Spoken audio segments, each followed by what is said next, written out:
Erev Tov Rabotai. Chodesh Tov also. Tonight is Rosh Chodesh, B'ezrat Hashem. Haba Aleinu L'Tova, 2 days. So I want to tell you something interesting. I was asked by my friend. My friend is a Cohen. So he says like this, I want to go to the kever of Rebbe Lubavich, the Ohel, Yeah. He wants to go over there. So is a Cohen allowed to go into this place? That's the question. No. Very simple question, right? Oh. So, that's the question. So what's the problem? The problem is it's a cemetery, Beit Kvarot. So it says in the Torah, the Cohen is not allowed to become tameh, tumat met. He's not allowed to touch the dead body or to touch a kever, anything like this, right? And also to make ohel, to go into the ohel with the kever. So this is the problem, the Kohanim are not allowed to be metameh themselves. Tumat met. So now the question is, what happens over there? Over there it's a Beit Kvarot, it's a cemetery. Right? What do they call that? St. Albans or whatever, right? That place, that area there. So whatever it's called, anyway, the point is that when you go into a cemetery in general, right? There's a lot of kvarot over there, a lot, everywhere around you, kvarot. So the problem is, that sometimes you're gonna step over a kever, and that's already asur for a kohen. You stepped over the kever, you made ohel over it with your body, Beit kvarot. This is the problem, Beit kvarot. You know what I mean? But the truth is that if you look in the Shulchan Aruch, it doesn't say there that Cohen is not allowed to go into Beit Kvarot. It doesn't say this. It does not say. Even Rabbi at the Shneres and Tzaddik, can he go to you? It's the same. It doesn't matter who you are. It's all the same. Everybody's the same. So, right? All men were created equal, as they said, right? America, they said, right? So, question is, does a Cohen have any way to go in there?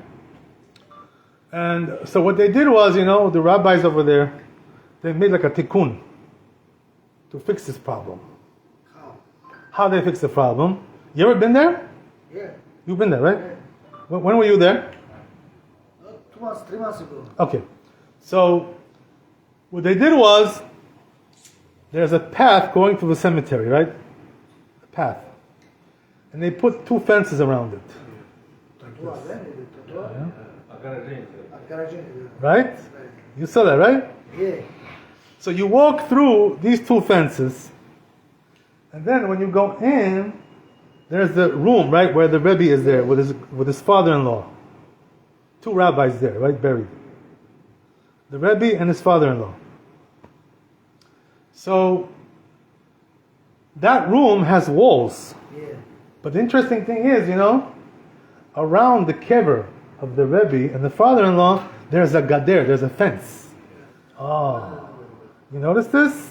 Yeah. So now, this is what they did to make the tikkun, This was a tikkun that they made. They made 2 fences around you when you're walking through, right? And then when you go into the room, there's also a fence around the rabbis. Kvarim. So we have to tell them, right? That's the whole thing. I'm sure a lot of people already know about this, but the truth is, that we have to explain a little bit what's going on there. So as we said, right, Shulchan Aruch doesn't say that Cohen is not allowed to go into Beit Kvarot. What it says is like this, that the Cohen, when he comes next to a dead body, right, met, or kever, right, grave of a person, of a Jew. So he's not allowed to go. He has to stay 4 amot away from that. He's not allowed to go too close. 4 amot. He has to distance himself. Everybody. 4 amot. He has to go 4 amot. So now the thing is like this, right? That but it says in Shulchan Aruch that if there is a fence around the kever, there's a fence. So there you don't need 4 amot anymore. How much do you need? 3 tfachim. How much is 3 tfachim? 24 centimeter. That's about 1 foot, right? 1 foot, yeah, exactly. So, why is that? What's the reason why? Because the reason why the rabbi said a Kohen should not go 4 amot to the kever, close to the kever, is because they were worried that he's gonna, lean over like this, right, and make ohel over it and become tameh. This is the reason why they told you stay 4 amot away, so you don't lean over it like this to make ohel over it. This is the reason why they said this. Well, then not space for food.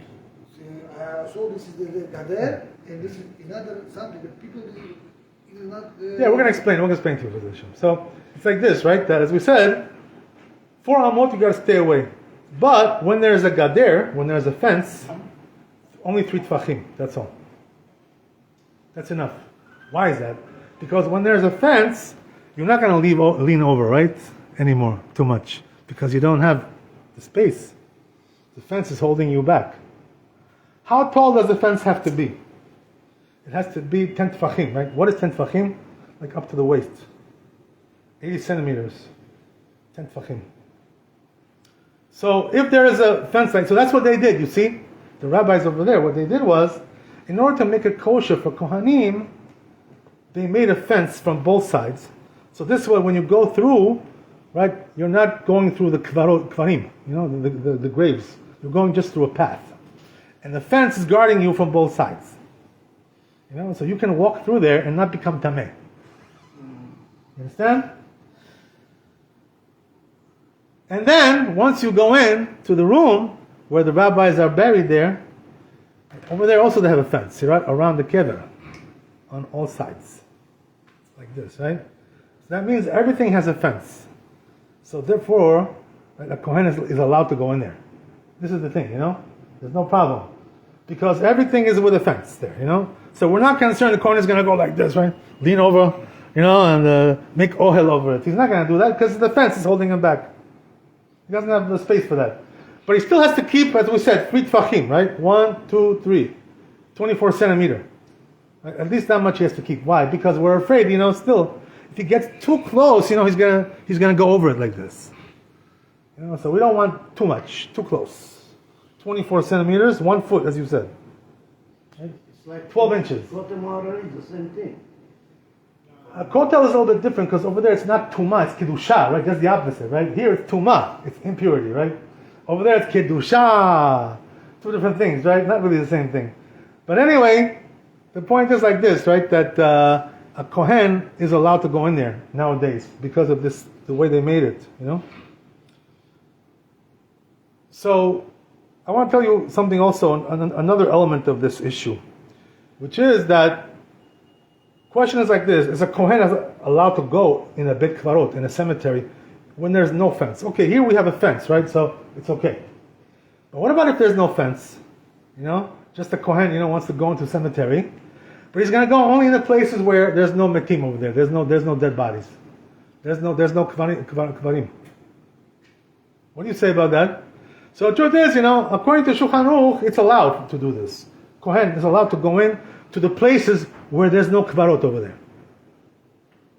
He doesn't. As long as you don't go to the kvarot, it's okay. But the problem is, that the minhag is that the Kohen doesn't go in there. You know why? Because sometimes he's going to make a mistake, and he passes over a kever. He's walking around. You know how it is, right? When you walk around a cemetery, you're going to pass over a kever. You're walking here, you're walking there. Sometimes you get confused.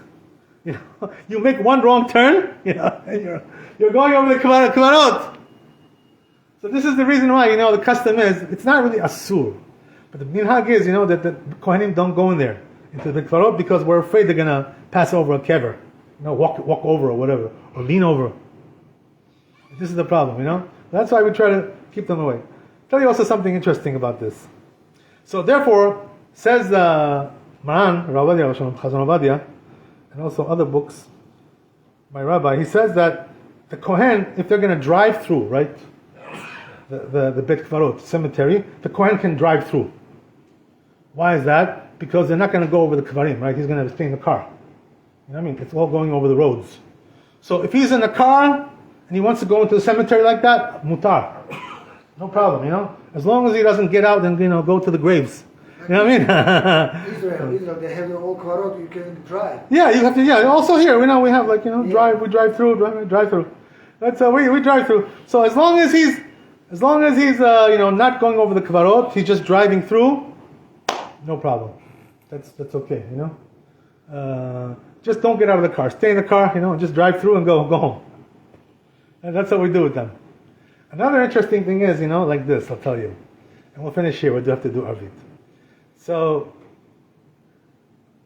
what happens is like this, right? That it says in the Zohar Kadosh and also in the Midrash that the tzaddikim, when they die, they don't have tumah on their body.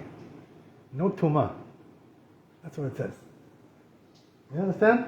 That's why, some Kohanim, they think, I can go to Kivrei Tzaddikim. Why? Because Tzaddikim don't have tumah. So they go sometimes, to these places. I'm sorry? Yeah, Tzaddikim, Kivrei Tzaddikim, like, Rabbi Shimon ben Yochai, right, and all these places, right?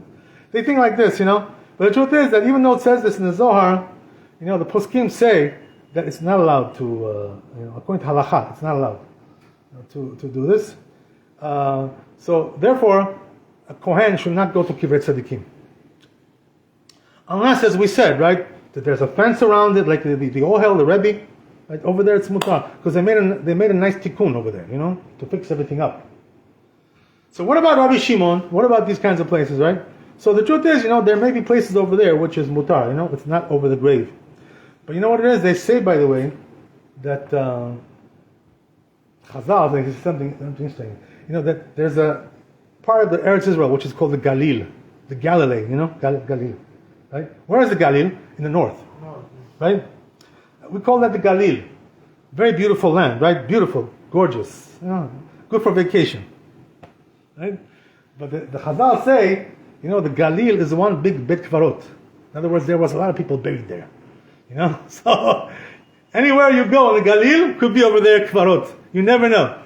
We don't know for sure, So we try to, whatever. They say, like for instance, there's that Bet Kvarot that they go to. I'm sorry? You don't see this, right? You don't even see it. It's not marked.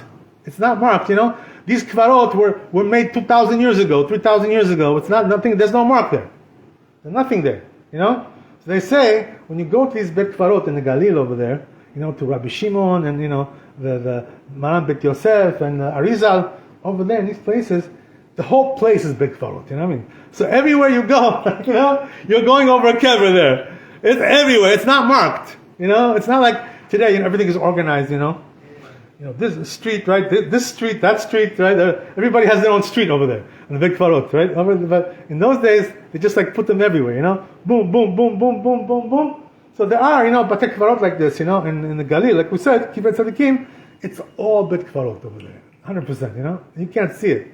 So that's why they say, the Kohanim should not go in there, because 100%, if you go into that place, you're going over a kever. There's no question, right? No fence is going to help you, nothing is going to help you, no, right? That's the way it is. Baruch Adonai Le'olam, Amen, Amen. Rabbi Chanina Abed Hashomer, that's הקדוש ברוך הוא לעשות בישראל, לפיכך ירבה להם תורה ומצוות שנאמר חפץ, למען צדקו יגדיל תורה בידי.